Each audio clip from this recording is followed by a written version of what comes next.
Just call to order. Okay, well, welcome to the Planning Commission meeting of July 14th. Could we have a roll call?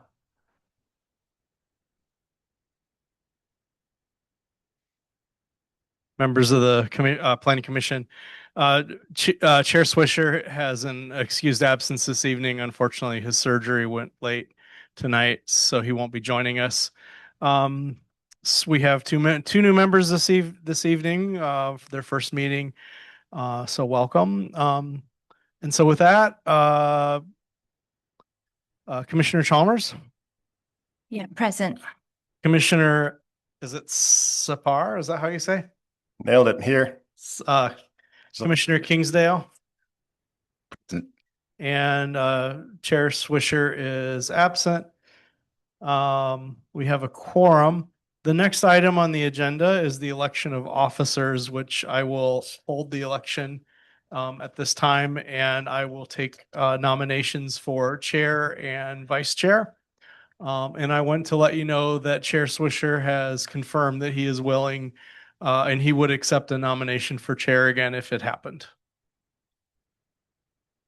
All right, so with that, do I have any nominations? Oh, what are we gonna do?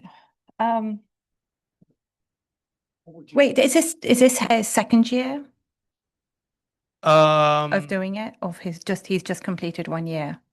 I believe he's completed year, but there's no rule about how long you could be the chair. Okay. I don't know. Did you want to have a stab at it this time? I'll be vice chair. You want to be vice Yeah. chair? And Okay. he can And then he can continue. continue So as chair. I would Okay. nominate Jeff for a second term. And then I'll nominate Commissioner Wagstaff for vice chair. Yeah. All right. Commissioner Swisher. Commissioner Swisher. All right. Stop.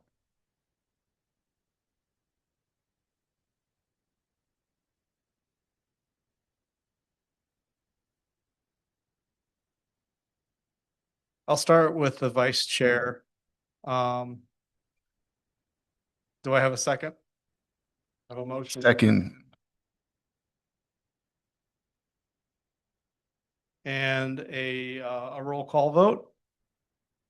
Commissioner Sapar, Yes. Commissioner Kingsdale, Yes. Commissioner Chalmers, Yes. and Commissioner Wagstaff. Yes. Commissioner Wagstaff is the vice chair by a vote of 4-0. And I have a motion for Chair Swisher to continue as chair from Commissioner Wagstaff. Do I have a second? Sure. Second. Go ahead.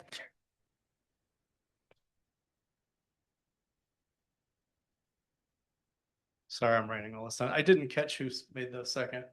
I think it was me. I got it Commissioner first. Barr. I Okay. would gladly have also welcomed. Zapar, right? Yeah. Zapar. Okay. All right. So a roll call vote. Commissioner Sapar, Yes. Commissioner Kingsdale, Yes. Commissioner Chalmers, Yes. and Commissioner Wagstaff. Yes. All right. And Commissioner Chalmers continues as the chair by a vote of 4-0. And if Vice Chair Wagstaff, Commissioner Swisher. I'm sorry, Commissioner Swisher, goodness, sorry. And Commissioner Wagstaff, too many names, could take the gavel and run the meeting for today. Well, first of all, do we have any comments from the public on things that are not on the agenda?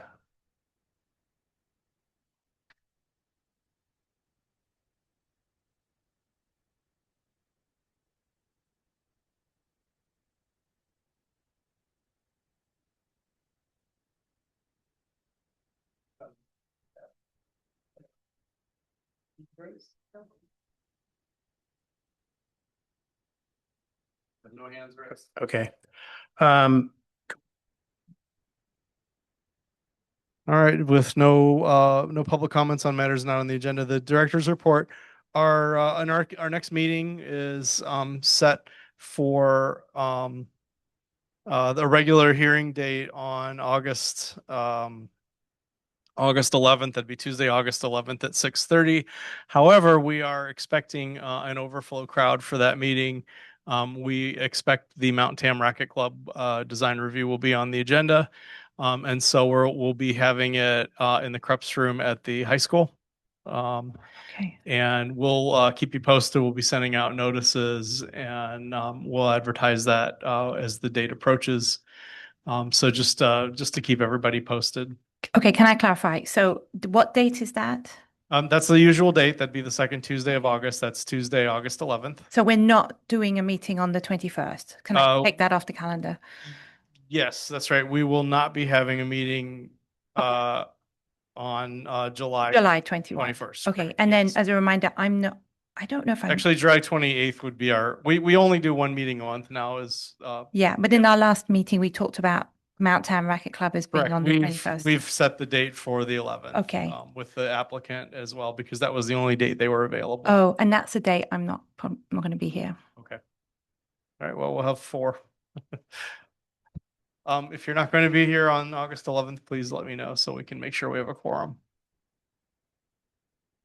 All right. And that's my report. I'll leave it at that. Okay. Okay, the first item on the agenda is 600 Magnolia Avenue. And can we have the director's report on that? Good evening, Vice Chair Wagstaff, members of the Planning Commission. I'll wait just a sec till we get the PowerPoint out.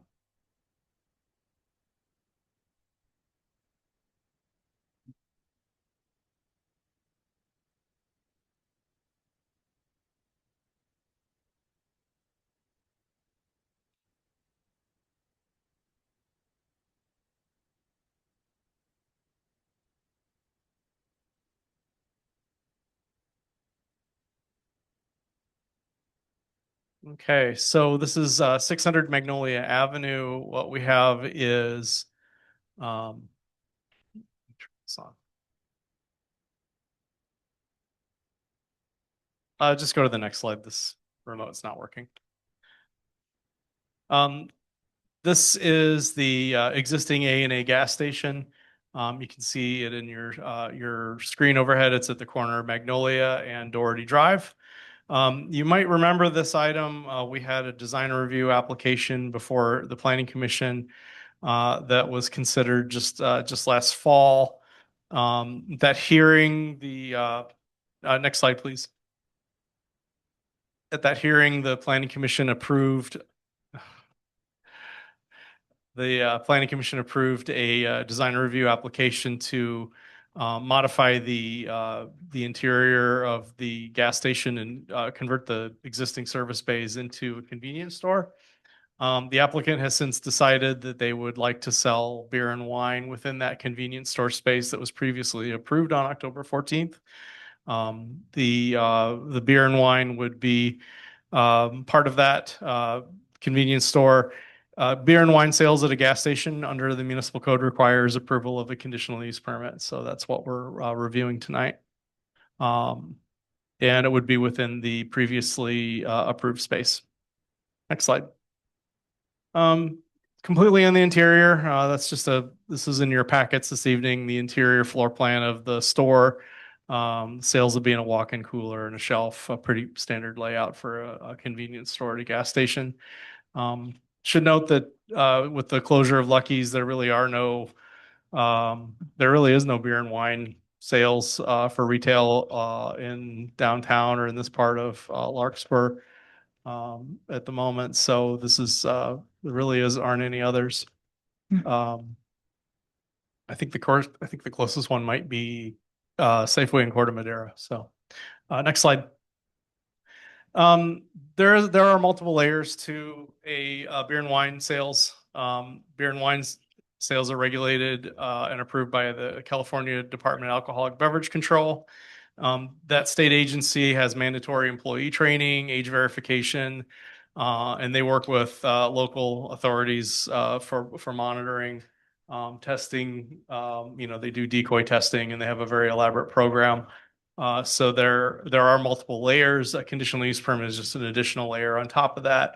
We don't often review beer and wine sales or conditional liquor stores for conditional use permits at this level because there's so many other layers of state regulation involved. So this is just something that's in our code.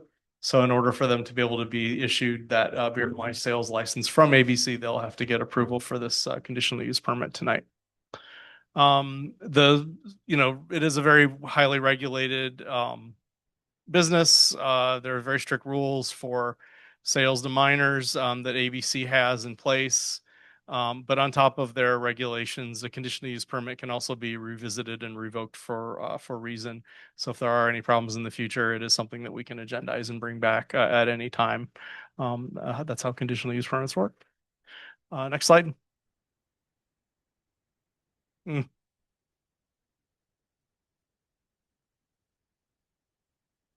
think you got to do it in PowerPoint.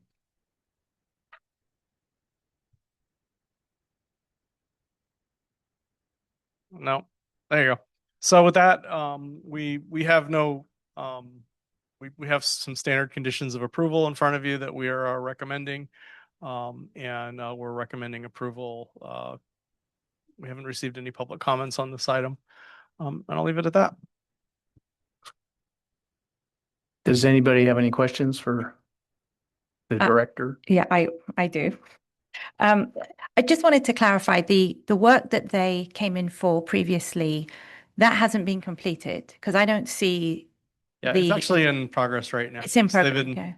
working on the roof, but yeah, their building permits are in various stages of review or issuance. So Okay, but yeah. that is it is underway. It's yes. definitely happening. Yeah, Okay. it is underway. Yeah. And did you say part of the shelving was going to be locked, or did I mishear that? I did not say that in my presentation. Okay, okay. I'll probably come to that later because I know a lot of kids, and maybe the applicant can address this. My kids and all my kids' friends go down to that gas station and buy stuff there. So I'm just wary that there's alcohol in there. So I'm curious to hear what they're going to say about how they deal with kids. I know they're not allowed to sell to minors. Okay. Whenever when it's open, yeah. Sure. Anybody else have any other questions? Okay. And yeah, the applicant's here if you'd like to hear from him. Yeah, So why- welcome to go to the podium.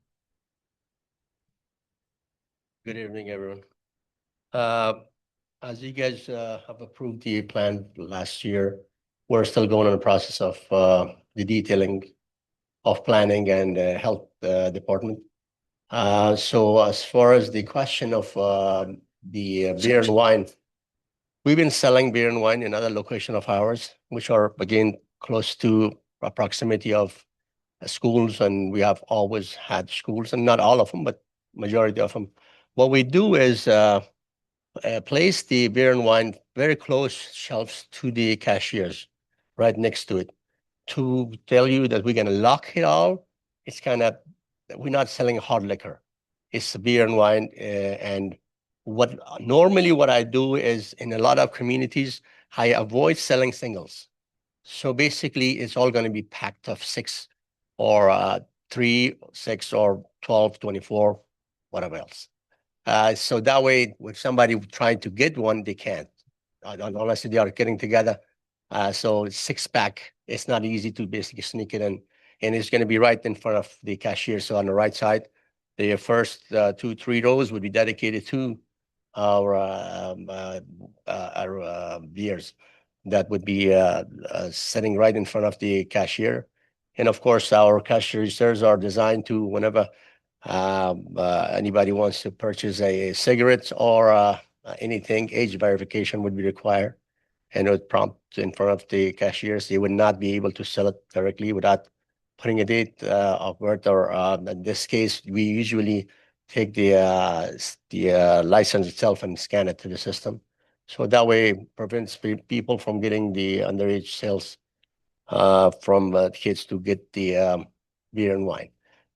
So, and any other suggestion, we're open to it, but we are trying our best to basically, when a kid comes in, now we've been having this rule, and we will follow that, as they cannot bring their backpack in for that reason. So, because they cannot hide things inside it, not just stealing thing, which they normally don't, I don't see any problem with it. We haven't had any issues, but just the fact that they know they're very good about it, and they are coming following the lines. Their lunch hour comes in, we open the cash register. And in this case, we might have to we'll have two cash registers, left and right. Right is the one that left is right here close to the shelves. So we will dedicate that line that close to them so we can monitor this lane. They cannot be all over the place, so they will not sneak in and grab it. So it'll be right in front of the cash register. Usually, we'll have one register open and one guy would be basically filling up stuff. But normally when the kids come in, we have two, at this time, you still have one register. We still have two employees assigned to just make sure that they are staying in line and get them service and get out because we have small space right now. So for that, having said that, it's just we're gonna do our best to avoid that at all costs. To tell you 100% is going to be foolproof, I mean, we all know that. The kids would be going to the liquor store to can do that kind of stuff, or they go to somewhere else not far from here that Safeway can do that. But if somebody wants dedicated themselves to might want to do that, I mean, we'll try our best to tell you. I mean, if I want to promise you 100% is going to be the security guard looking at them, we do, like I said, our structure line for them to come in. So we'll have them pick up your stuff and line up and pay for it. So they will not come close to that. They don't need to be close to these three doors unless they are purchasing beer and wine. So they would be picking their stuff, whatever they are, would be all on that side or in this side or far side, which is the existing store that we have will be there. A lot of snack and stuff will be right there. Right. So that's best we can do to basically make sure that kids are not, I have kids, I have grandkids, and well, it sounds like you're being thoughtful about it. So thank you for clarifying. Yeah, that's great. From the get-go, they didn't want to have it. If they did have it, make sure that we don't have single sales. Yeah, a lot of people want a single sale. I'm sorry, we don't want to sell it. Thank you. I mean, yeah, it's about business money. No, not all about business money. We're doing it for the community because we're lacking beer and wine. If somebody wants to get a 6-pack and go home, there's nowhere to go. They have to go all the way there and come back. So this is for them. It's not a single guy. We don't have homeless issue here, but we have homeless issue other places. That deters them from coming to our place. I lose business. I say, I love to lose that kind of business. Oh. They come in, they don't want to buy a single. They can't buy a 6-pack. They don't come. Beautiful. Okay. It works out for all of us. Sounds. Do you have anything else you wanted to tell us or present? That's it. If you guys have any more questions, I'm more than glad to answer. No, I have no more questions. No. Yeah, I had a question. So I guess first of all, thank you for sharing that you weren't going to sell singles. I think that's a really good precautionary step. As you said, there's a lot of schools around this neighborhood. You got Redwood, you got Hall Middle School, St. Patrick's. There's a park nearby, and that's one of the factors that we're supposed to consider. Yeah. As you probably know, there's a Larkspur municipal code about concurrent sales of motor vehicle fuel and alcohol beverages. And so one is, the the number of locations of other locations that are having off sale, and there are not many. Not many. The other one being the proximity and possible detrimental effects on schools. And so I think not selling singles is a great one. Would you be willing to have that as like a condition of approval? The single, yeah, absolutely. Yeah. Like I said, I put it on myself, the single sales. You guys want to go ahead. I would, definitely. That would bring me some peace of mind for sure. Absolutely. The other question I had is, I'm looking at with your application, you submitted a layout of the store and highlighted in yellow. I'm not sure if we can get it up on the screen, if it might be helpful, but I'm trying to understand because you mentioned in other stores, you'll have, I don't know if it's beer or alcohol or other spirits close to the cash register. Not other stores. There are stores are sitting everywhere, but in this case, we are dedicating the first 3 or 4 doors of the cooler, which is closest to for that reason of having these unique situation of a lot of kids coming. So we want to make sure that it's not somewhere everywhere that they can have access to, like over there in that corner. Because with other stores, we don't have no reason for that. Okay. I mean, theft happens, but as far as somebody coming grab one from over there, And if you want to steal it, you just want to steal it. But if you want to come to the cash register, it has to be checked. That's cool. But they will not be somewhere that they could grab and go. And on top of it, the backpack condition for us and our school kids is another issue for that reason.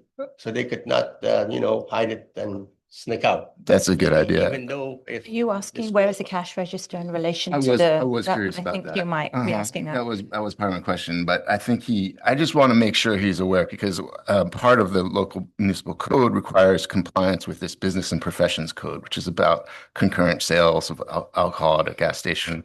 And there are certain minimum requirements that one of which is no beer or wine shall be displayed within 5 feet of the cash register or the front door.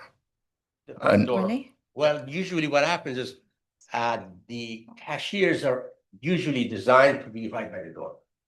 But ours not. We are always be the furthest part from the door. Because there's a reason for us for a customer have a chance to come through the store, see everything that they want to purchase. Versus the old style was like you stand by the door. If you notice, you basically reach out there and here it is and go up. So that code might be for that reason close to the cash register by the door. Can't. We are not. We are usually far apart from the door, especially this register and this the place that we're gonna put our beer and wine. We've really far from that's the other side of the store. Basically. At least 5 feet.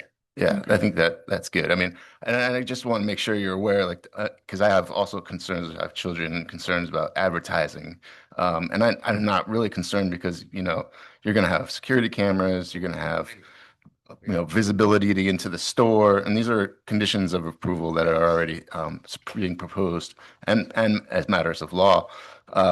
One of the other rules in this business and professions code, it's 2379.5. is that there's no advertising allowed for beer or wine on the motor fuel islands. No, it would. That's what I think. The ABC has the same issues with the fact that you cannot put it in front when you can see from outside. Mhm. Normally, we're the kind of people. We don't. Our stores, if you haven't been in the Bay Areas, that you will see it. We're different than normal mom and pop stores, like stamp them up with all walls to wall advertisement. We're just kind of open space, let you choose what you got. Great. It's all it is. Our prices, the low price gas and the good service. Mhm. When you come get something else beautiful. And I'm not going to shove it in people's face like, one here, one there, one there. No, I disagree with it. And we've been doing it for 23 years in Bay Area.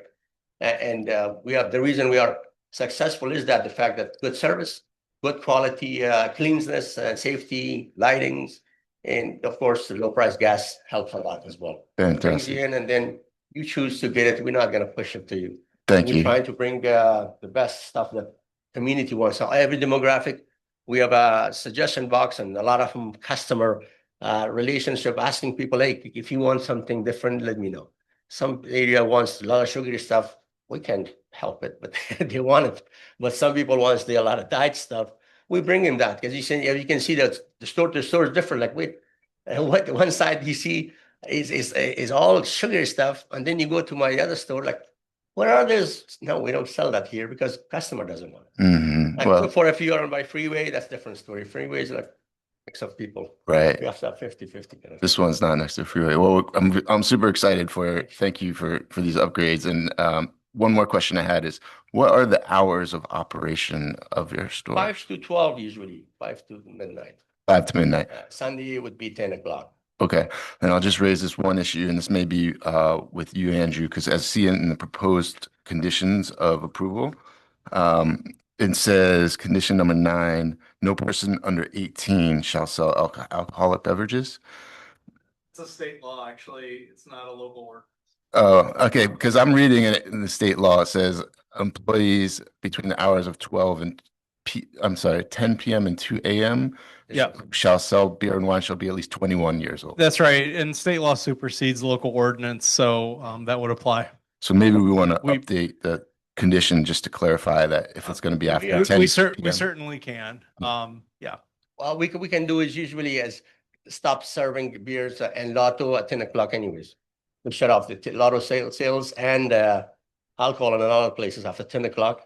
We don't sell. So it's, Hey, we don't sell enough. Is that what you plan to do Yeah, in this we store? can do the job. Why not? There's no reason for it to change. No, I don't, Unless- doesn't matter to me, but I'm just wanting to Unless- make sure that. all It's my in your employees motion. are That's over all. 21, but still, if somebody is under 21, then definitely that rule would definitely apply. And we will make sure that that is from 10 o'clock to 12 o'clock. With Lotto is shut down, we'll make it that, hey, beer one shut down as well. So there's no reason, because we're residential. It's not, we're not freeway, because people will come in residential, like, you know what's going on, like 9 o'clock after 9:30. Usually people are in bed. Can that be subject to, like, can it be make exceptions to that? Is that in the code? Or someone sent that to you? I'm sorry, on the age of selling, No, actually, the proximity to the cashier, proximity to the cashier. because I thought that was actually a really good idea. Yeah, it's actually, uh, if you're engaged in beer or sell wine, you shall abide by these conditions. So that's part of the Business and Professions Code. So it has to it's be- a requirement to that beer and wine must be displayed more than 5 feet from the cash register. I just or wondered if there more was than the front an door. option to, less otherwise provided somewhere. I don't know if that was an option. I don't, No, and it says unless it is in a permanently affixed cooler as of January 1st, 1988. So I think it's doesn't like exist. grandfather Okay. clause. There's a lot of state laws on this, and so they apply. So you don't have to worry about duplicating them. okay, Oh, there's it. Yeah. all right. So, Thank you. Are there any other comments from anybody in the audience or people here? Okay, No one? in that case, I'll bring it back to the commission. Thank you. thank you, sir. And by the way, we're replacing the roof as a solar this time, so it's gonna be the new first solar system roofing that on gas station, probably in. That's great. That's Yeah. awesome. Yeah. We're starting doing it in all our Okay. stations, so Nice. it'll be bricks, will be solar instead of regular bricks, that's all. Thank you, guys. Thank you. So anybody else have any comments or? No, I mean, I think, I'm sort of okay with it. I think I can make the findings for the design review and CUP. And if we want to put the single sales into the conditions of approval, I'm good with that, since he's doing that anyway. Employees over 21, was that the other one you wanted to? After After 10 10 PM. o'clock, okay. Mhm. Yeah. I mean, that's But that's going to apply anyway, yeah, right? I want to make sure, like, let's not try and add more stuff in that already is covered by state laws, because that feels like, Does You're talking about singles. This is a beer and wine license. People Yeah. do buy single bottles of wine. So, Yeah. you know, Yeah. It's a good point. I just want to put that out there. So, you want I to, think he was referring to beer. To beer, Yeah. probably only. So- Yeah. still like, So maybe with I- wine, we can. well, there also, I just want to make it real clear. There's a very complicated classification of what qualifies as beer and wine. So might not want to go there, because sometimes it comes up like, is this beer? Is this wine? I don't know. Does that qualify as a single sale? And so, for example, you can buy very large bottles of beer. Belgian products often come in like a champagne bottle. So you may not want to get into that level of detail. Okay, that's good Just advice. pointing that Yeah. out, because Okay. there are, one of the problems that I found in other CUPs with this is that when you want to get into that level of detail, sometimes you have a very large bottle of beer for sale that you may want to sell in your business.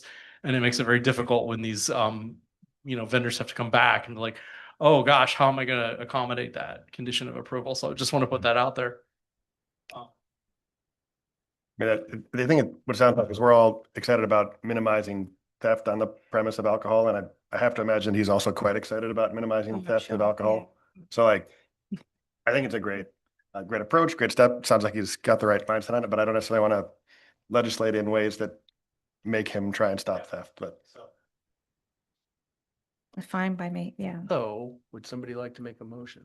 I got it. I'd like to motion we approve the conditional use permit. Did I use the right word? I can do it if you like. And I'll make a motion to approve project number PLN 26-014 for the design review and CUP. Do you want a second? Do we have a second? A second. Can we have a roll call?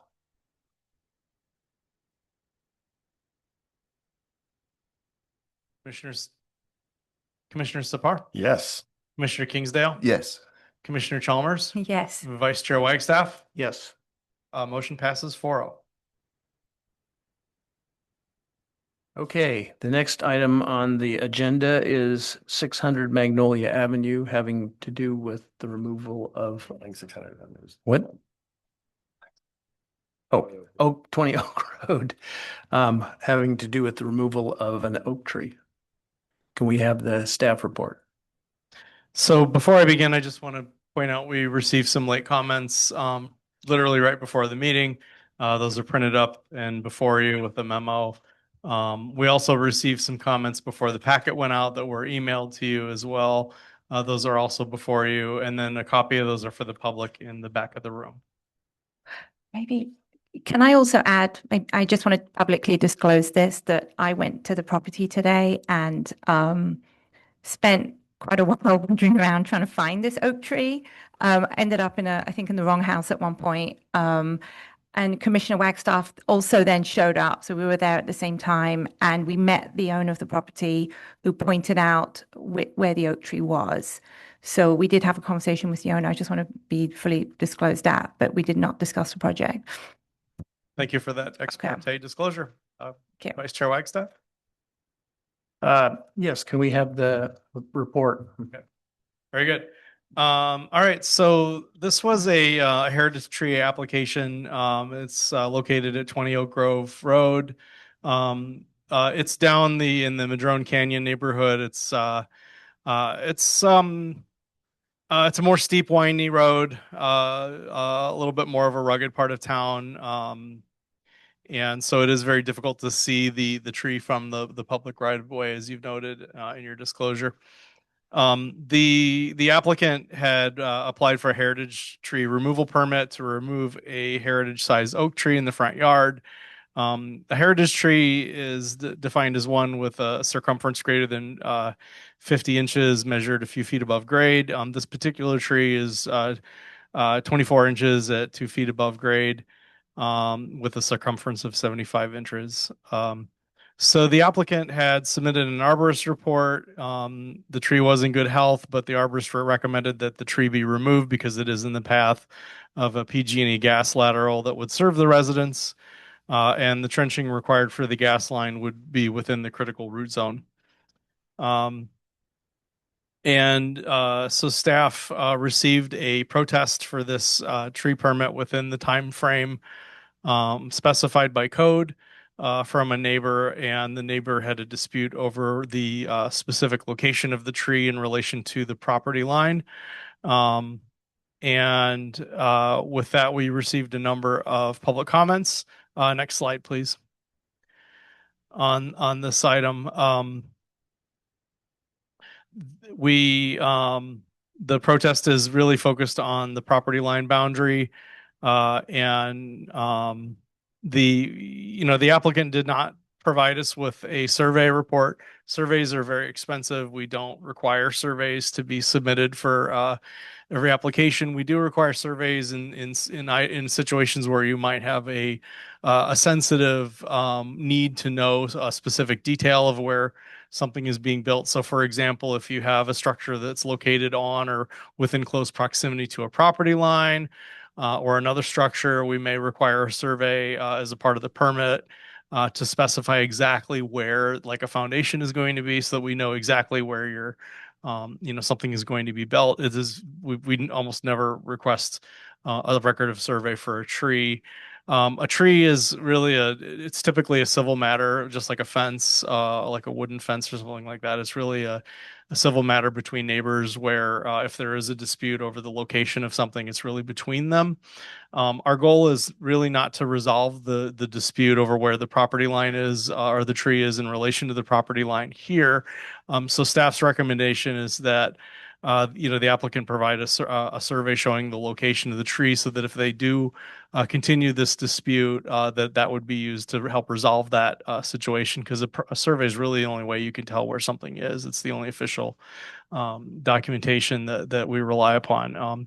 But we don't see any reason to recommend otherwise, and we do recommend that the Planning Commission approve the the request tonight, with that, condition to help resolve any potential dispute between the neighbors as to, the tree. So, I'll leave it at that. Next, I don't think that's all I've got for slides. Next slide, if I have another one. I don't think I do. So, yeah, with that, I'll open it up for questions. I believe the applicant and some neighbors are here to discuss the item. We may have some comments online too. Does anybody have any questions?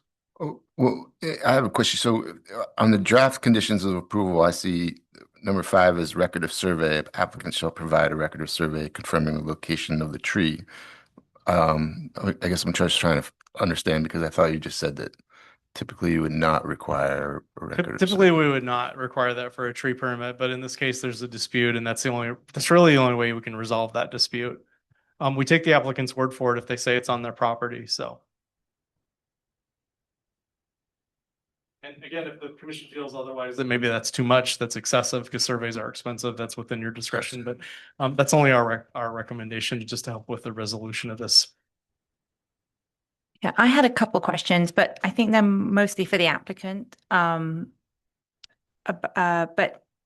one question maybe you can answer is the neighbors that have disputed the location of the tree, what is their address? I do not know off the top of my head their address. I'll let them speak to that if they're in the 33. audience during. Okay, so when you're standing looking at the tree from the road, the Oak Road, you're behind the house. You're sort of straight behind it. That's because I went to 45. 45 is not your house. Okay. Okay, that was just okay, thanks. On what, sorry, which property? On Three Oak Road, which is adjacent to 20 Oak Road. Oh, okay. There's no house. If you would like to hear them speak during public They have to comment, come to the they'd podium. have to come to the Okay, mic, well, let's because we don't have a go through the recording of what he process. just said. Sorry, I was hoping to get you to Yeah, I answer don't that have an answer question. for that, so. I have an answer, yeah. Okay, would the applicant like to speak? You could approach the podium, please. We can't hear you in the recording, so through the microphone. Andy, I sent you an email with the link if you wanted to follow online. I don't believe I have that. When did you send it? Just about probably 20 minutes before a game. Should be I'm- top I'm- of inbox. Okay, I don't know if I'll be able, I can't broadcast that on the screen, Okay. unfortunately, so Yeah. I'm sorry. You can certainly hand it to them. Thank you.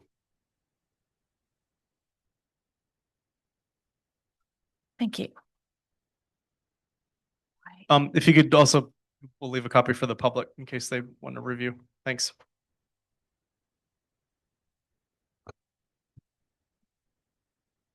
And the point of this, I think what Andy just outlined is straightforward with with what was already noted in the report. But I think what I failed to do after digging into this was provide some critical background on why are we even talking about removing this oak tree? We've heard it's because of a gas line, but that's really not accurate. It's as you see here, I noted there's 2 items I like to really double click on.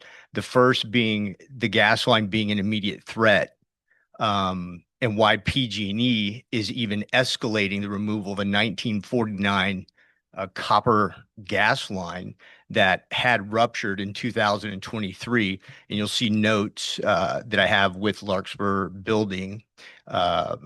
They're in this when we go through it. And ultimately the risk that, this poses, this driving this whole project is it running underneath my completely broken driveway that I've been stalled to do anything with for years, because this project keeps getting pushed off. The second point I wanted to double click on was when I went through the commission finding summary, this section B, removal of tree necessary to prevent unreasonable interference with the property owner's investment-backed expectations. That really resonated with me because I failed to really communicate the scope of projects that this is backed up for my property's improvements. So I feel that's very relevant to point out here as a second point. So probably just 5 minutes to get through this. So I appreciate the bandwidth. The gas line review, and again, we'll get these copies online so you can have them and distribute to the public in color. It looks a little better. But this was a screenshot from the PG&E field tech that came out, showing kind of highlighted with an arrow here, the date of record. The last time this was installed was 1948. Just to give you context of this gas line. The inset image there is it being completely exposed to the elements. And this is within about 10 feet of my house on an eroded slope soil. So every time I'm working out on the deck, drop a hammer is going to hit this gas line. I had to set up scaffolding to do a bee removal for my deck replacement. Is that going to hit this gas line? Is it just going to fail like it did in 2023? I mean, you can imagine the anxiety having an exposed gas line from 1949 sitting out in the sun, especially on a day like today, heating up, might give a property owner.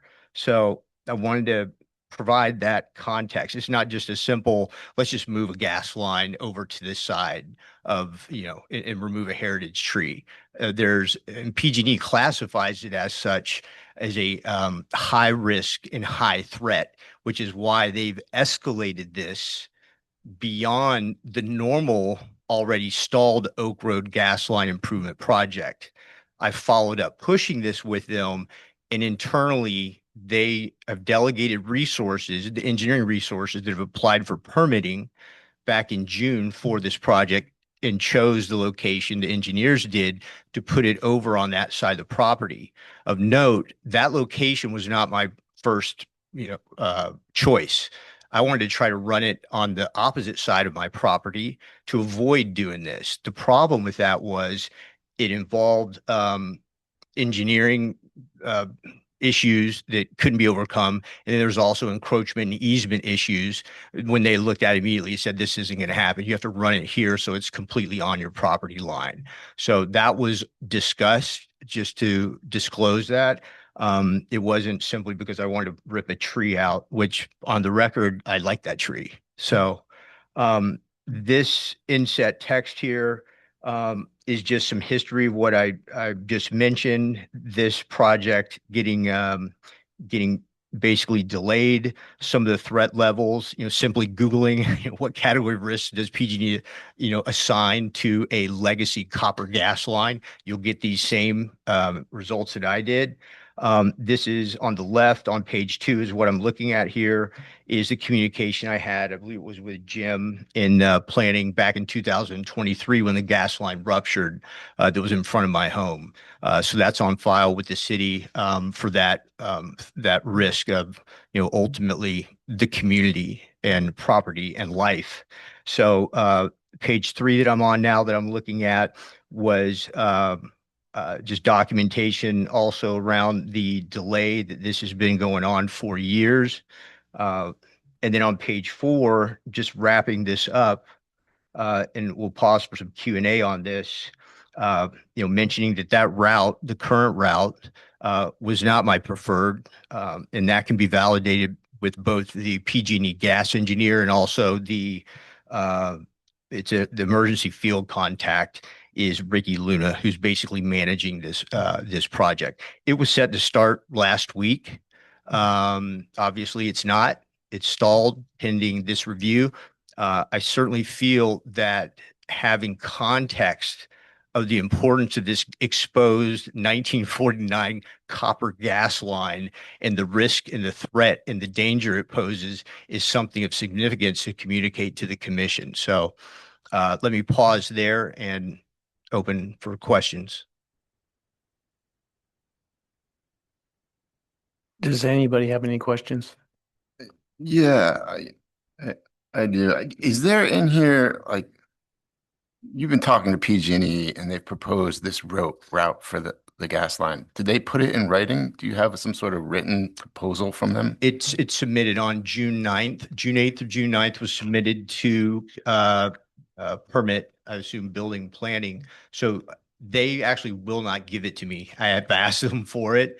Their records are, basically sealed. They don't give them out. You guys can see it though. So it should be approved status. And it was submitted on June 8th or 9th is, what I understood.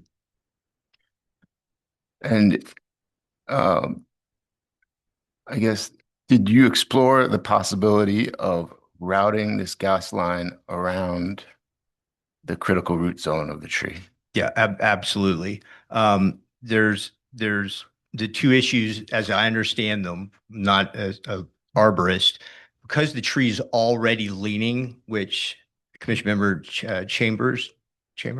Chalmers and Wagstaff, who did a site visit, can attest to the leaning. I have it in here where I've estimated it between 23 and 30 degrees, which is also at a hazardous lean. Because of that, the roots are already stretched on my side and compressed on the downslope side. So boring, trenching, anything on that side in a very compacted, high slope zone is already adding to a poor condition, which I do not want to assume that risk and liability, which is what it is. It's sloping away from your house. Correct. Yeah. I'm upslope.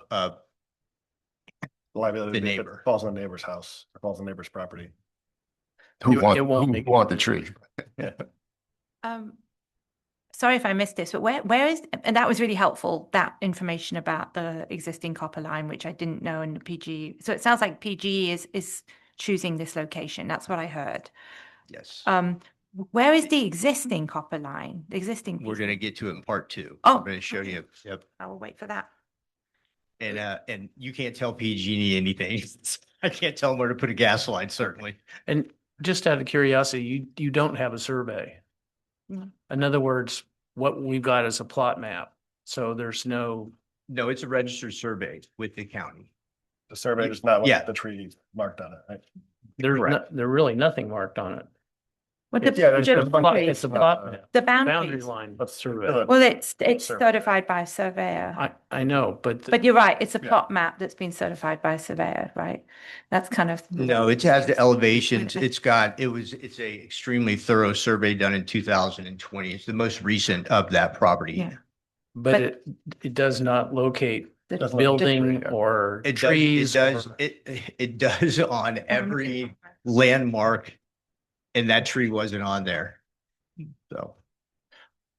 Did you share this information? We just seen it for the first time. Have you shared this with the Coxes? No, I don't know if they know, honestly. No, this. I don't know if they care. That's the survey. The survey, you're right. That's. You had conversations with the Coxes about, I have a no contact order from an attorney that I'm It doesn't. to not So the survey, sorry, be the survey with- does not show the location. interact with the Coxes. It's a lot of civil issues there.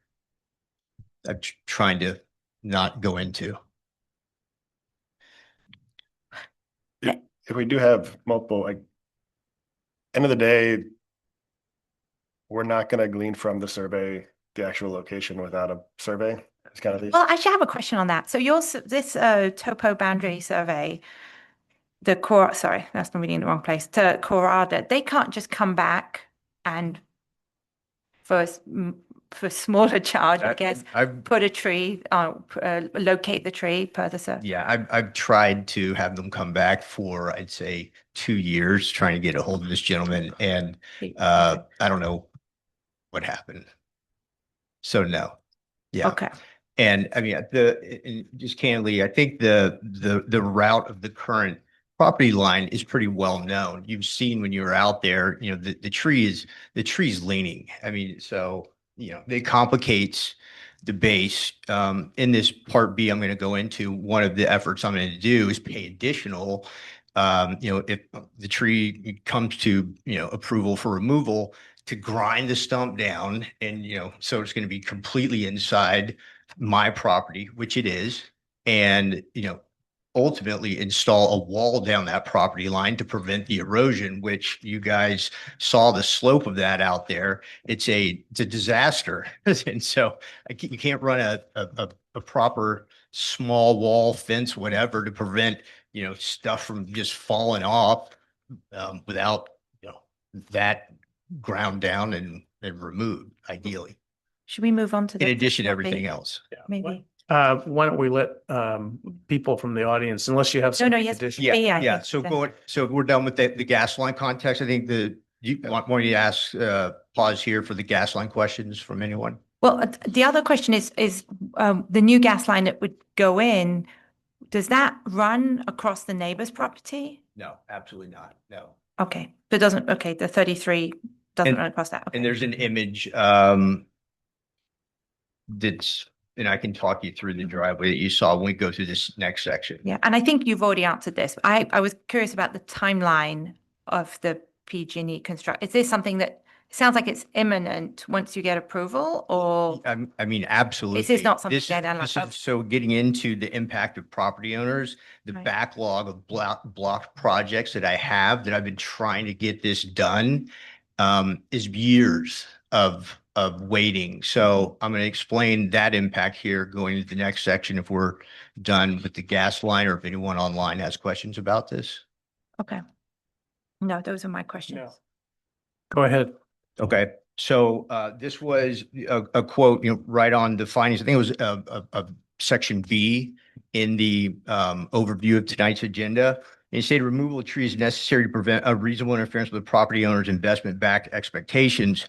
And so what I wanted to do was double click on this so that the commission understands the investments that are backed up, because I haven't been able to move this gas line for years, which now I can. Number one, and now I'm on this page right here. Okay, is and I'm should be finalized with Alvin Tan and Allison, I believe, the permit tech, on reviewing all of these plans for my side. PG&E has their side, I have my side, and that's for the rebuilding of my completely cracked and demolished and hazardous and eroding driveway. The commission members that were out today probably got a chance to walk up my skateboard ramp and can attest to it.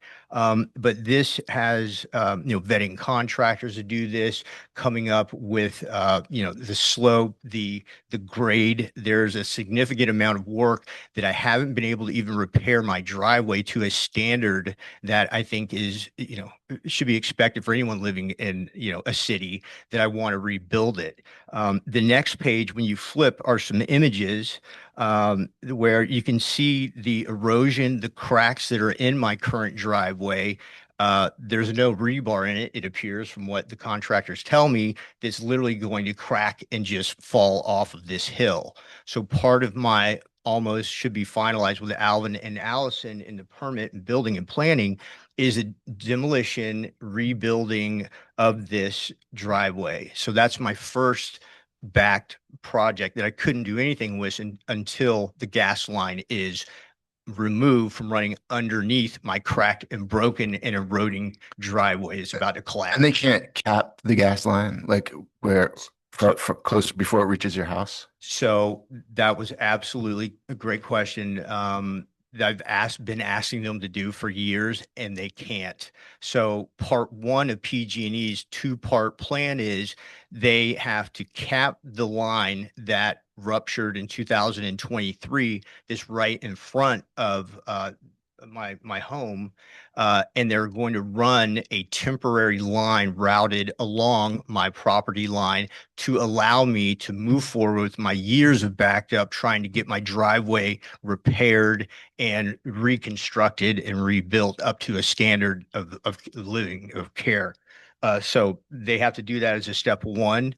And then step two is, while I'm doing the driveway, the trenching for the routing that they're going to do before it comes down the property line obviously can be done at that point. So we're working together to coordinate, the route of of that running underneath the newly constructed driveway's grade. So they'll cap it and then you'll put in the new line. They'll cap it, run a temporary line, and then I'll finish the completion of the driveway once they've trenched for the new lines, and then they'll run a permanent line connecting the rest of it. That made sense. And once it's capped, it's not really a hazard to you. My Exactly. understanding is they're going to cap it in a day and run the temporary meter and then temporary line all in just one day to allow me to move forward with my backlog driveway project.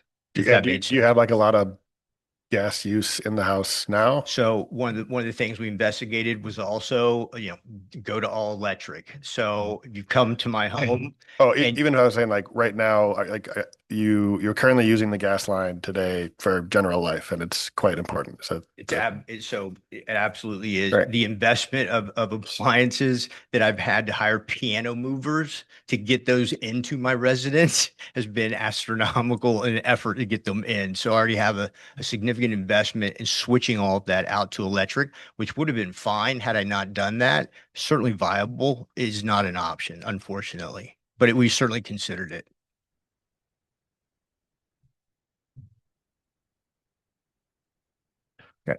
The next project that's impacted, the first one being blocked is my driveway, is a sewer lateral that is out of compliance and has been out of compliance, an old legacy one.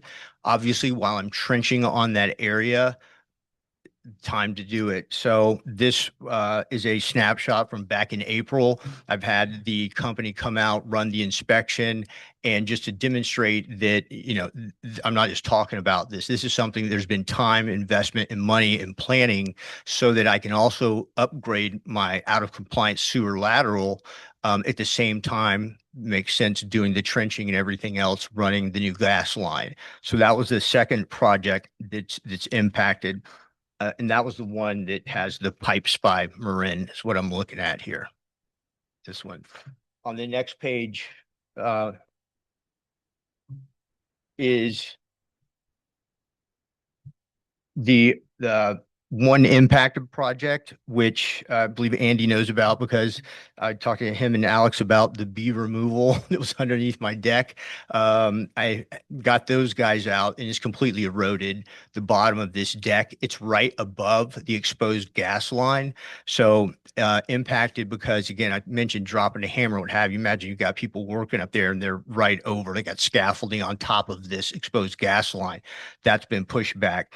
The hillside erosion control, when you walked up my driveway to the right, which is where the gas line sticks out of the hill, is just completely eroding away. And I can't do anything about that because there's a gas line sticking in it. So step one to all of this is getting that gas line removed temporarily so that I can hit these projects and basically get to a standard of care for my home that's is not a risk and a threat to myself and my life and my property, but Larkspur's community's life and property as well. So I will pause on that area 2 for questions and wrap up on this. If there's any questions online. Do you see any questions online?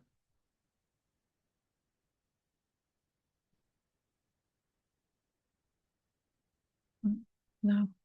So Nobody? Yeah. This is yeah, actually Just out of curiosity, if you're doing the sewer line, can't you run the gas line up the same trench? That's ideally what we're going to try to do. Yes. So the sewer line also affects the oak tree? The sewer line location and the gas line location, the new route. Yes. Okay. so I mean this was all very helpful to understand, but I'm not sure it answered the question of is the tree on your property or the neighboring property. I mean, I haven't heard that in Yeah. your presentation, right? Yeah. Okay. Well, I mean, I saw what I saw when I went out there today, but I'm reading what the comments are. So I guess I didn't hear anything on that specifically, but Yeah, the reason I had the arborist out was, as far as I understand the interpretation of the state law of the base of the tree being establishing ownership, the base of that tree, because it's leaning and has been covered up by rocks and boulders that you guys saw with your own eyes today, is another, I think I estimated 10 inches plus inside my property line. So my position is stated is not changed. I'm clear and confident of where the base of the tree is located. Is it going to hit and cross a boundary line? 100% because it's leaning. So it is. It's not where it's the question here is the base of the tree. Who answers that? The arborist, in my opinion, answers that. A surveyor is not an arborist. How's he know where the base of a tree is? Which is why I hired the arborist to come out, look at the base of the tree in addition to the property boundary, and wrote what you see in the notes. And we're looking at today, I believe, the printout of that. But the truth is the arborist can't establish the base of the tree. Only a surveyor can do that. Yeah, I mean, now is where we get into the hair splitting, Right. discussion, right? So welcome. But I wanted to give context of, again, this isn't just removing a tree. There's a lot that is backed up impacting not only myself, but also the community. There's a history of a threat and a risk known about this gas line rupturing to the community, documented in 2023. And then the impact here, as mentioned, for my projects. The final note that I'll have, and I appreciate the time, thank you very much, is you'll note the section, and again, it's hard to read, the link, hopefully it will get out to you on this page on closing comments of just a leaning tree in general. And this was estimated at 23 to 30 degrees and liability and safety of that. I have at my own expense maintained that tree as it was encroaching on my structure. That is not my neighbor. I've solely burdened that. I'm additionally going to solely burden the cost of grinding the tree so that a proper wall can be put in place for erosion control down that property line, benefiting everyone.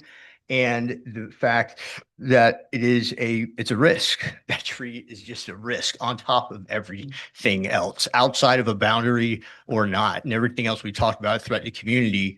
And I believe you guys were able to see that today, but that was what's documented here as well. So.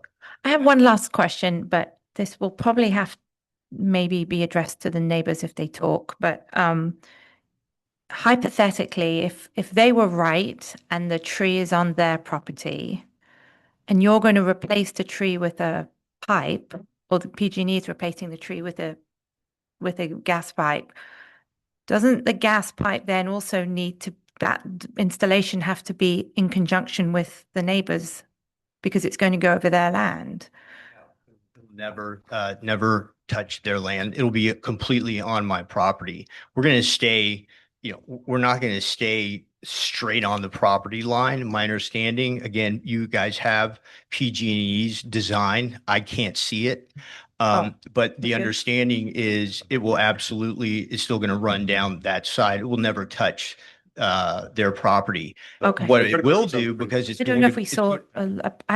I maybe missed it. I don't think I saw where the new gas line's going to go. I was just assuming it was going somewhere near along where that tree was. And that's what we know. Yeah. And the critical root zone is pretty big though, right? A critical root zone for a tree that size is going to be wide, much bigger than the.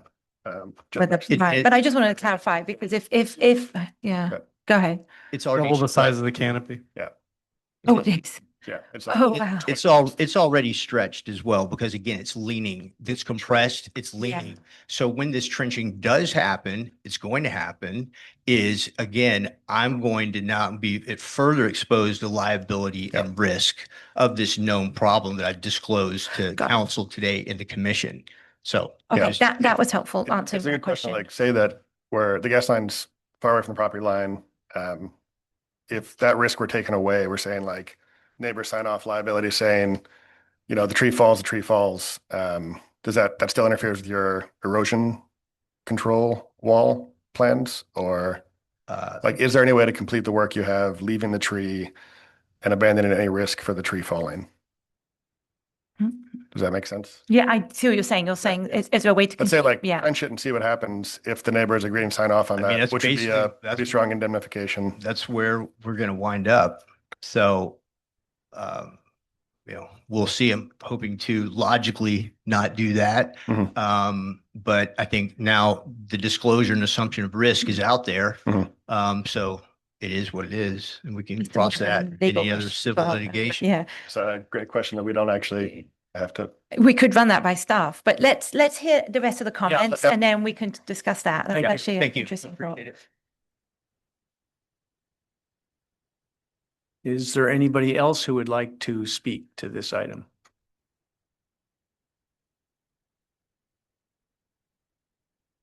Good evening, commission members and planning director. I'm Glenn Cox. I live at, well, my property, our property is at 33 Oak Road, adjacent and the downslope of Mr. Grant's property. There's a lot there to respond to, none of which I think I need to. The tree is, per a couple of surveys, clearly on our property. The gas line also doesn't need to be run, nor does the sewage line need to be run in the same location. In fact, he stated that as some things that are 2 feet from his house, there's nothing. I think probably within 10 feet of his house, or maybe 6 feet of his redwood walk steps up. And the driveway he mentioned is, it's not 5 feet away, but it's much further than that. And it's not a concrete driveway, so it can't have rebar. I believe it's an asphalt driveway, which is coated with an asphalt primer. Anyhow, so I just kind of would like to get to the point. The oak is on our property, and what I have here is his survey. And I've sent it to you, and I think it's in a file you have. And the date number would be,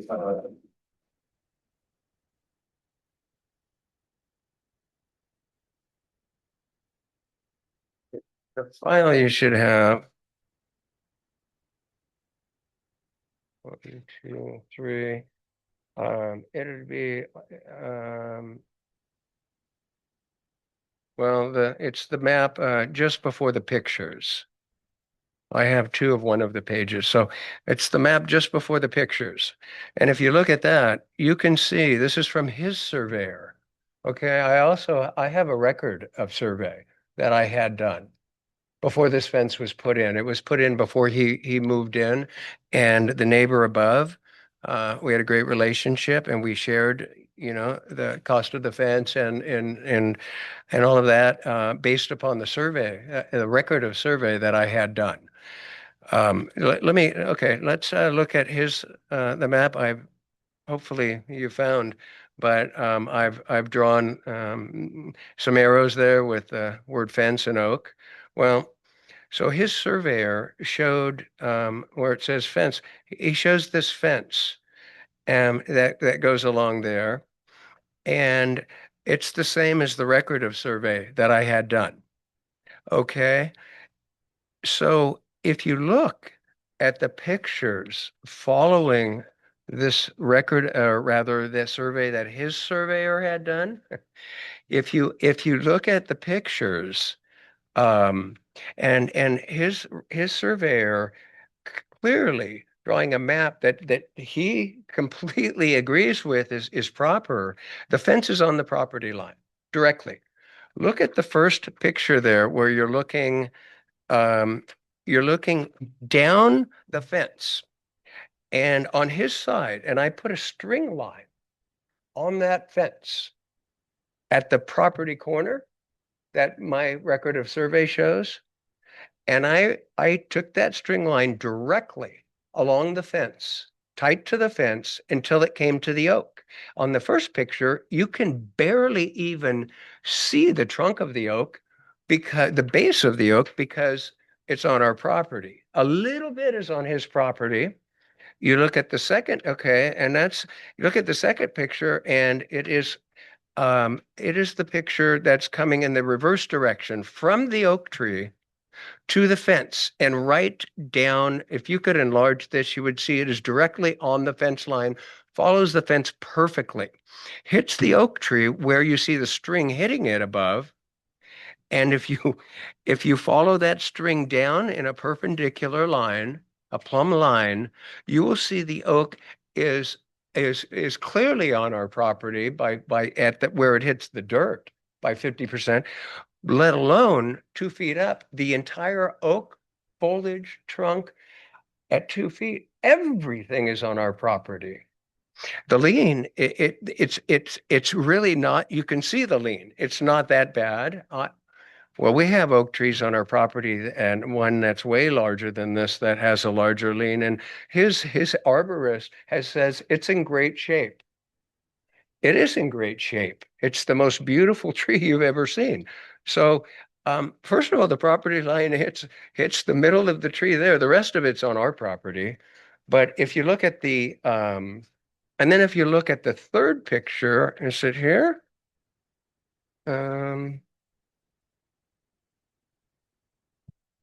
Oh, I'm not seeing it. I have some other pictures, but the third picture shows, I can show you. Thank you. So I have some pictures here I can bring up. You need to see these to show you how much room we replaced a few years ago. We have a residence next door to 33 Oak Road at 27 Oak Road. It's the stucco house. Okay, you don't no pictures of it, no mention of it. It doesn't matter. But we replaced our gas line and our sewer line at the same time. And it ran right next to a huge oak. And it was no problem. They trenched down. There were no major roots, and the ones they went around, and PG&E put this gas line in. Just they moved it 5 feet off the oak. He's got way more room than this. The sewer line had no problem coming up as well. So if you just look at the room that he has, for PG&E, since he's redoing the whole line, it makes no sense to us because he's got all the room in the world to do this. Where are we? Here we go. Let me, can I bring these up? Are you going to bring in new photos that we don't have yet? I don't think you have these. Okay, can I just ask a question of procedure then? Is if, this presentation that the applicant provided and these photos, do we need to enter them into the record? We'll have to keep the photos for the record. And then do they get uploaded to the file? If Mr. Cox provides us photographs at this time, we will have to keep them for the file. Okay, great. Yep. And this whole PowerPoint presentation as well. Correct. They'll get uploaded onto the file. We will keep copies in the file, yes. Anyway, there's a large distance from the oak to even his steps.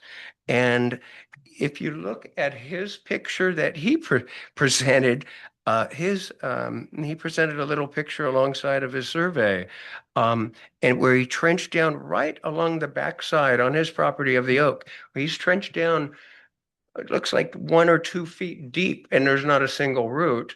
And a gas line lateral from the meter to your house only has to be buried. It's either 12 or 18 inches. I'm not sure. He's dug a trench right at the oak tree that's that deep with no roots. So he could even put it in there. Just look at the hole he dug on his survey and his picture. But if you look up on this, you see these pipes coming along here. It's level up here. There's a black drain pipe and a white drain pipe. He could easily trench it in there, or he's put these rocks in the last, I don't know, short period, but move. It's not that steep. You should see our property where had the PG&E to the gas line and the sewer line. And there's not a problem. There's not a problem running that. He's removed every tree on his property that's and he's you know, which were property line trees. He's already done this without asking me. We wake up, the trees are gone, and he says, "Sorry, they're on our property," and it's just so frustrating. And he's trimmed this tree back way beyond the property line. He's trimmed it way back into our property, trying to open his view up. He just continues to remove all this vegetation. He's threatened me with lawsuits we have these other large oaks that he wants to have them completely topped down to it's kind of silly that we're fighting him on this, but just this the tree is on our property, Yeah. as you can see. It goes right down, the string goes down the property Can I line. ask you a question? Yes, of course. Yes, so I really appreciate your passion for this tree. Sure. And I feel that's a really special tree to you and your partner and your family. And thank you for coming in and explaining all this to us. I do think it's a shame. It seems like you and the applicant are sort of talking past each other. Absolutely, it's a shame. And I kind of understand why, because there's some litigation threat. And I would just wonder if, you know, I also think that it's really important to preserve these heritage trees. It's a policy of the city, in fact, that these heritage trees, including oak trees, and it's not lost on me that we're talking about an oak tree on Oak Road, Yes. is important. But you know, he has valid concerns as well, and you have valid concerns. I'm wondering, like, if through, I don't know if your lawyers are talking, do you have legal counsel who can talk to his legal counsel, who can then, because he just shared a whole bunch of new information that we didn't have till tonight. And it sounds like you have some information that you want to share as well. Like, would you be willing through your lawyers to try to share some information and try to work with each other to Well, come up with a solution? Your own contract, and he's extremely expensive. And you know, he has worked for me in the past, and the only reason I hired this guy or got in touch with him again is because he got an attorney to get in touch with me. So I said, you got to write him a letter and just explain. And he did, and that was the end of it. And it's been quite some time, and we just avoid each other, and it's worked out well, and we would like to continue that. But it seems to me, per the recommendation number 5 by the planning department, that if there was just a real survey, he's drawn his map, he's drawn in that oak tree on his property at the base, which is entirely false, as you can see by the pictures. All that's really needed is an official survey of record that And shows the oak tree on it, like everybody does. I tend to agree with you on the survey aspect, and you also could probably do a survey, or maybe you have one, I don't know. But Yeah. I would also like to add that I've seen a lot of oak trees, and that oak tree is very healthy. Almost all oak trees lean one direction or the other. Mhm. But I Mhm. think the crux of the matter is, where is the oak tree? Has anyone pulled a Yeah, estimate if I could for? just add, if it's on his property and you guys want to approve this and you don't want to consider that he could quite easily just put it a couple feet over and run the stupid gas line, then fine, then he can remove the oak tree. But let's at least know where the oak tree is. I mean, I feel I didn't just draw it in, but I ran lines. If you look at my record of survey, which is just before I gave his survey, looks this page, Michael Ford's land surveyor, he put in all these little dots here, these corner hubs and markers, and I had him put one midline here because I knew I was putting a fence there. He put that midline. The neighbor who used to live above and I talked about this quite some time, built the fence dead on those property marks right there. And So his surveyor came out years later and says, yeah, the fence is right on the property line. Look at that. On his survey, it shows that fence on the property line. Well, just then run a line to see where it hits the oak, which is what I did. It's not on his property. I'm being really ignorant here, but if the why am I'm not sure why I'm personally not understanding this, but if the fence is directly on the property line and the pictures you have sent to us show that the oak starts or it's growing from the applicant's side of the fence. No, it's not. It's dead. If you look where the line hits the tree. What am I missing here? What am I missing? Honestly, like. And I'm going to ask Yeah, my yeah, it's- applicants, but you, Like a little part of me is like, I don't really want to try and settle the Yeah. property line dispute personally. Mhm. As much as I would love to get out there with a tape measure and find the property markers, like it would bring me great joy, but I'm not going to. And it's Uh, out of our purview to it's out do of our that. purview. It's just, So and what I'm kind of- hearing is both parties saying that the property, or at least the neighbor saying that the fence is on the property line. And I'm like, well, Yeah, but I mean, like most like when I've had my property surveyed, you wouldn't necessarily like cite it against you'd pick points that are marked, which would be the corner Mhm. markers, and you run strings. So less of a create a straight line and more of a use reference points on the map to try and triangulate where it actually is located. Like I've seen them do Mhm. that for my Right. house as well. But at the end of the day, like, has anyone gotten a quote for a survey of the property line? Has anyone talked to a surveyor and said like, how much will it cost to get the survey done? Or Have either of you? not even the entire I'm property, happy. just that Yeah. one boundary. String, I mean, down the fence lines, hits the tree. Don't get me wrong, like I see the picture as well, and Yeah, I we just see like, that picture, which I'm not, but I suppose the question that staff has raised is that, or the recommendation staff is giving is they would like to see a survey to see before they approve. If I could through the chair, I mean, we're really going around in a circle Yeah. tonight and it's unnecessary. We did not want to get into this level of detail because the detail is not Yeah. there. If you don't have the information, our recommended condition of approval is to obtain that information. Yeah. But beyond that, that's to resolve a neighbor dispute. We see no reason why the tree should not be removed. There is a condition that says that record of survey should be provided before the tree permit removal is approved. By whom? The staff, applicant. by the applicant. So I think our recommendation stands and I think we can move forward. We have enough here to make a decision. So I don't think we're going to get anywhere beating around the bush with the applicant and the neighbor. So technically, if we say you need to confirm whether it is or isn't on the property line with That's a it. survey, That's right. then you make the determination. Then No, we're recommending that the tree be removed because Yeah. it needs to be removed. The period. It's just if they want to sort out where the tree is, go right ahead. But I don't doubt the applicant's position from what we've seen in the record. That's all we're here is to resolve a neighbor dispute. We can't do that any other way than a survey. And And if they don't get if the applicant does not get the survey, they're they not gonna get can't tree remove permit, the anything, tree. be able to move forward. Oh, So or- there's to it. I thought that was an interesting thought was what would happen if they just don't remove the tree and PG&E come in and put the gas line in, it kills the tree then falls. Someday we'll be back again. but the Another tree tree removal tree- permit. if the tree fell, it would fall. Yeah. It would fall downhill. It's not gonna.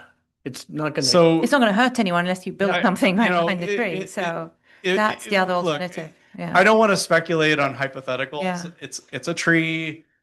It's in the way of a line that's being installed.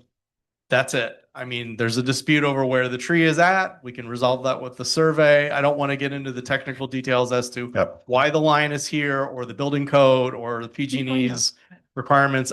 I mean, we're just talking about a tree removal permit. We do these all the time. We do these for health and safety. They don't even get this far. They don't even, if, every day we're removing a tree for fire reasons because it's a hazard. And those don't come to the public. They don't get notified. They just get taken down. So it happens all the time. if this tree becomes a hazard, it's going to have to come down anyway. So that's it. I mean, that sounds in line with what the neighbor's asking is for a survey. And I've not heard the applicant say they don't want to do a survey other than it might cost anything, but I'm sure the whole project's probably expensive. So Yeah. it's just another cost. So, I mean, we're just, End of the day, though, it sounds like we're having a lot of talk about, let's approve it conditional on a survey. And then, I mean, we're not here to get into the Yeah, I don't- weeds and, yeah.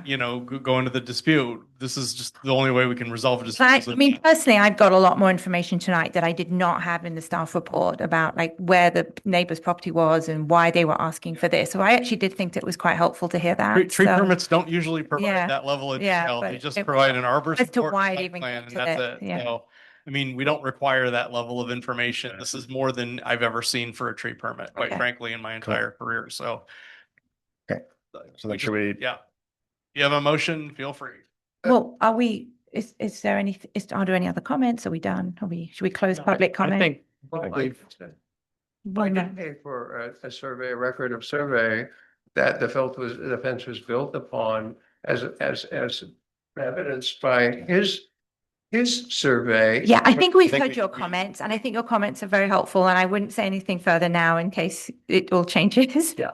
So I guess the question is, are there any other public comments? Is there anyone online or is there anyone in the room?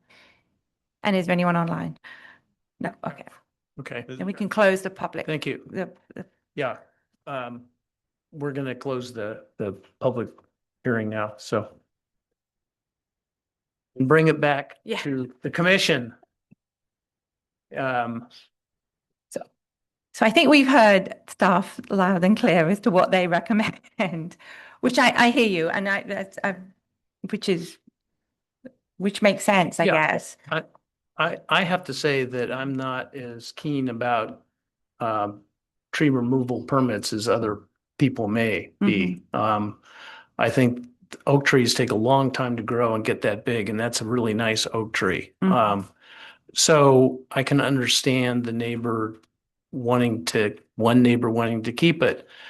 And I've worked with PG&E as an architect a lot of times, and they are usually quite capable of moving lines and accommodating trees. So that's my personal thought on it. So I think maybe we need a motion to. Could we discuss a little bit? I mean, I'd love to just, before we move, I just give my opinion because I would deny the application as it's submitted for a couple of reasons. I mean, I think first of all, there's a lot of new information that came tonight, and it's not fair to others in the public, such as the Coxes, who haven't had a chance to look at this extensive PowerPoint and address it in their own comments or other members of the public. I think that's not really fair. I also just have trouble making the findings that are necessary for it. I mean, I get the findings that F1 A and B, where it's not going to adversely affect the topography. I haven't heard anything about that, or cause significant erosion if you remove the tree. And I don't think it would be adversely affect general health, safety, or welfare. But then we have to make one of Is two. the health, safety, and welfare inconsistent with the gas line? I think There's another way to. I could make that finding. Yes, I'm just trying to clarify, as I could make that finding. Sorry. I do think the other two, you have to make one of two findings, right? Which is the first one being the condition of the tree poses a hazard with respect to disease, danger of falling, proximity to existing or proposed structures, and or interference with utility services. Now, we got a lot of new information about the utility services, but I still have yet to see we have something from a tree arborist saying, well, the proposed line has to go through these routes. We have something from the applicant saying that. The only way we can really know that is if PG&E has that they're the ones who are going to do the trenching. They need to. I would like to be able to see something from them that says this is the only route that can be taken right here. And I've not seen that. Yeah. You will probably not get that. PG&E does not get into this level of detail, and I really don't think we have that record. I don't think we have any record of that. So you'll have to make that decision without it. I'll do, and then for the other, Sorry, actually, I Go really ahead. have to run. I got a hard 8 o'clock shut up, so. Okay, through the chair, yeah, Commissioner Sapar he has to leave at 8 o'clock for a. That's For- I okay. think I chatted before, but we didn't bring it back up after the roll. Okay. Do we need him to make a, we still have quorum. Still have a quorum, but unless you want to move along and make a I would decision. li- I'd like to move along and I think, all right, well, I'll just finish up. I mean, I'll just think that, you know, the neighbors have, I all gotta. right, see you, So, Matt. okay. I think the Alright. neighbors have a reasonable expectation about preserving this heritage tree, and that outweighs all the would others somebody like to me. to make a move. Well, what you're saying, I would deny the application, or I would condition, if there were one condition I can think of that might make it acceptable to the Coxes is if he was, we say, required, and there's precedent for that in the code, actually, the municipal code, and I can find it, that if you're going to remove a heritage tree, you should replace it. Maybe even plant two. I think though, we still haven't really established where the tree is. but it's And- not that we would have to make that, we would have to have that as a condition of approval. Yeah, Yeah, it The should- survey, and then the choices are, he does the survey, shows that it's his tree and he removes it, or he shows that it's not his tree and then he can't remove it, or he doesn't do the survey and he can't remove it. Those are like the three things that would happen. Right. So, and yeah, let's have him plant another tree. If he takes. I mean, you can certainly add that to your motion, Yeah. is to have in place a replacement tree. It was actually my notes. That is- Yeah. A very common motion. You'd like to add that Would- to it? Would you be okay with that? Or you'd still deny it? I mean, I think my preference would be for them to get the survey first and to provide, And that's And- what would happen. He would have to get the survey. but then they don't come back for the commission. They wouldn't need to. They The could just idea is deal to with not come that. back before the It's just- commission. I mean, Yeah. we shouldn't be having public hearings over trees to begin I with. I understand you think this is a minor issue, but it's a policy of the city to preserve Yeah. heritage. It interests. is, indeed. And it's And open to a lot of people in our city. And so I don't want to think it should be just taken lightly. So, So would somebody like to craft a Yeah, motion? I can then. So hear me on this and tell me what you think. So let me just find the where is it? Okay. So I would make a motion to approve project number HTR 26-006, subject to two conditions. One is the existing condition number 5, which is or maybe I don't need to mention that. I don't need to repeat it. So just so the Coxes know, there's a requirement to get a survey. And an additional condition of approval that the applicant plant a new oak tree? Do we want Oak to? tree. Oak tree. Do we care? you don't have to be species specific if you want. It's up to. I think it should be a heritage tree. A fire resistant tree. Hang on. I would, since the public hearing is closed, I would recommend that you just leave it up to the arborist. The recommendation was in the arborist report. He already had it. We had it? Okay. Put it in a more suitable location than leaning 30 degrees. So yeah, that was in there already. Right. And then Uh, we need a second. Go ahead. Second. There you are. Oh, you can't second. You can though, if you like that. Is it to plant an oak tree? I don't know. Is it a? The existing tree is a coast live oak. A coast No, live no, oak? but Commissioner, he's asking what's the new tree to be planted? Commissioner Kingsdale is asking, is the replacement tree an oak tree? We could put that in as a condition. No. It's up to you. Fine, put it in. And then you'll second, yeah, Yeah, sure. I'll second that. okay. Okay, can we have, Can we have all, please? Commissioner Kingsdale, Yes. Commissioner Chalmers. yes, And Commissioner Wagstaff. Yes. All right, motion passes by a 3-0 vote. and let us know what what if the survey's done, what the result of the survey is, because now I'm fascinated. We will report back at a future meeting. Thank you. Yeah. Okay.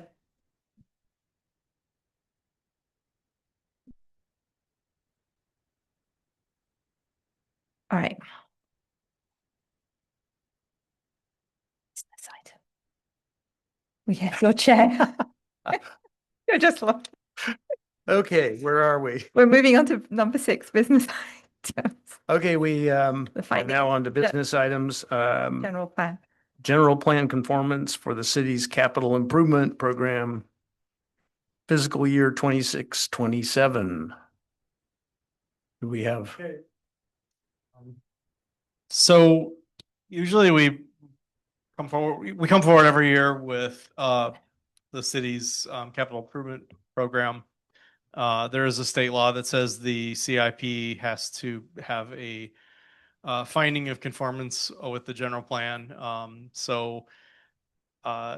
The capital improvement program is sort of a living document. We add to it every year.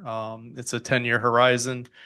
There's a staff report in your packet before you. I didn't make a presentation mainly because this item's usually pretty straightforward motion. There's only 5 projects added to this year's CIP programming.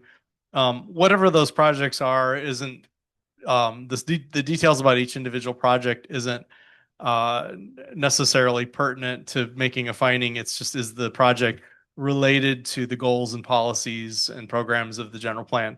And so of the 5, we've got some park improvements, softball dugout improvements, tennis court improvements.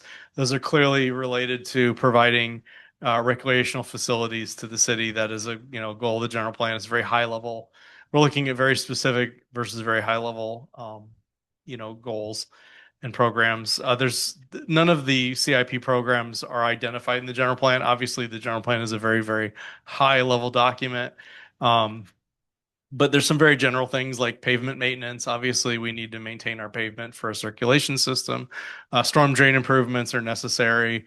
Cleaning and inspecting pipes, obviously, so that we can have a safe environment for stormwater.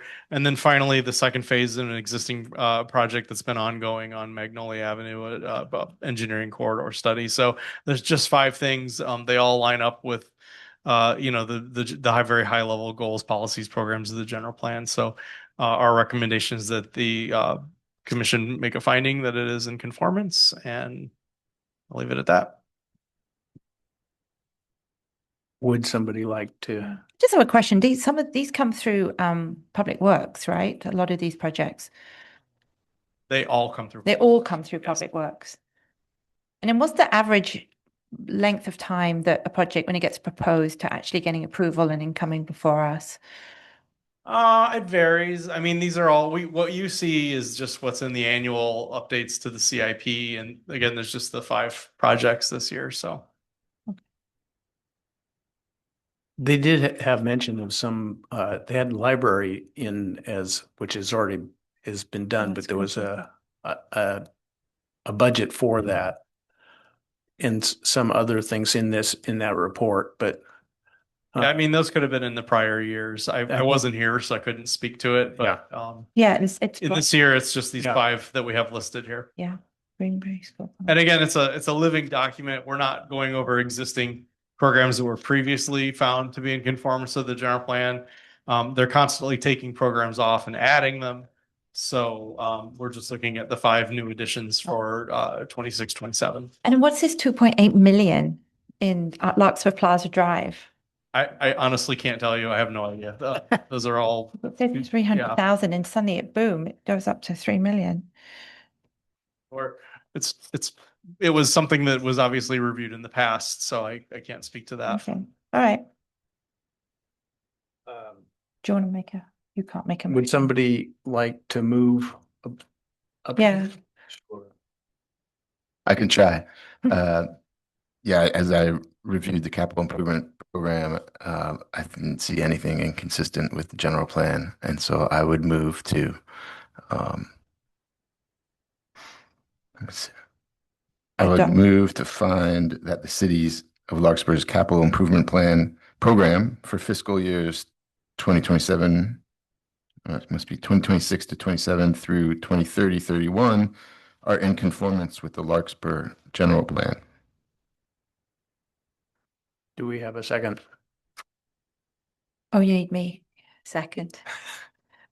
I don't have to We, do a we have roll been call vote. told You by can- Okay. prior leads that the chair cannot second or propose. Is that? That is not required, but good practice. Okay. Yes. All right. So you have what you want Can to. we just say You can just do aye? yeah, you don't have to do a roll call vote on this. You can just, because. Do you want to say all in favor and we'll say, That would be the chair's job. oh, All in favor? yes, Yes. aye. Yes. Any opposed? No. Motion passes. Thank you. Okay. Minutes. Oh, training. Oh, okay. Next Training. item is planning commissioner training.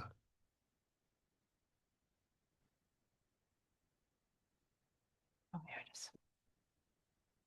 it is. Given that Commissioner Sapar had to leave at 8 o'clock, and I apologize, he mentioned that at the beginning of the meeting.